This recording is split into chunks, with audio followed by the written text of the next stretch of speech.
Pinja, miniatyyri osa Ponitähtien tallia. Minkälaisia ajatuksia? Haikeita.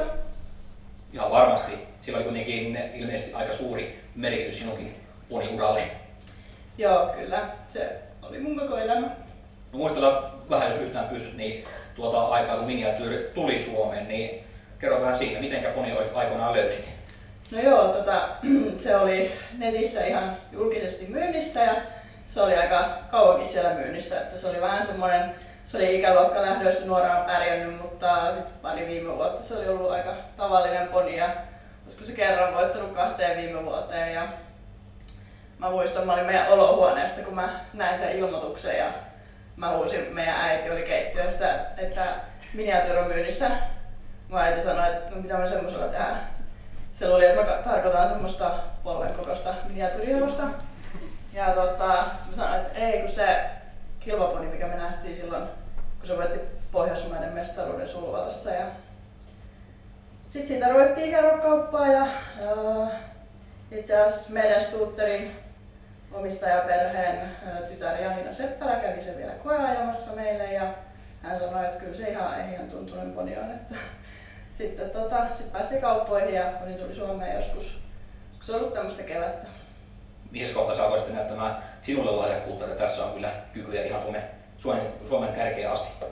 No siis eka kerralla kun mä kävin sillä ajamassa, niin mä ajattelin, että onko se hajonnut tai jotain, se ei osannut rauhtaa yhtään.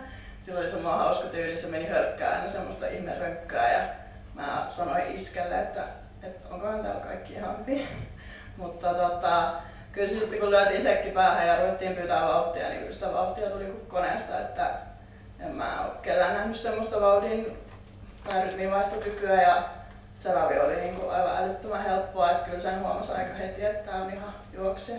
No, minkälainen poni sitten miniatyyri oli kotona tai kilpailureissu? Ainakin tuossa kilpailupuolella oli tosi monipuolinen, mutta meni ihan kärryt perässä ja monteja myös.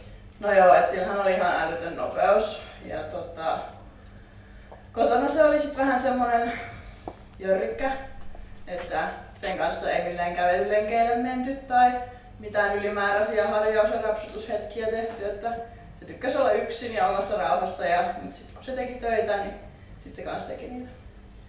Ja miniatyyri teki kyllä radoilla monta valtavaa hienoa suoritusta. Mikä niistä jäi itselle kaikista parhaiten mieleen?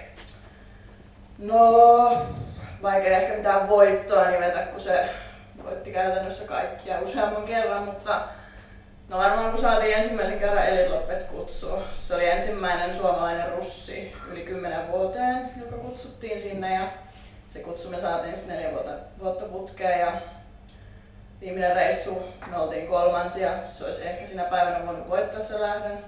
Se laukkasi 2 kertaa pahasti lähtöä ja jäätiin varmaan 100 metrin päähän keulasta ja se vei aika paljon voimia, kun tuollaisissa 30 vauheessa otetaan porukkaa kiinni, mutta silloin se oli sitten 3. ja no tietysti nää kun se paineli se 3,6-3,8 läpi useamman kerran, niin oli aina aika hienoja.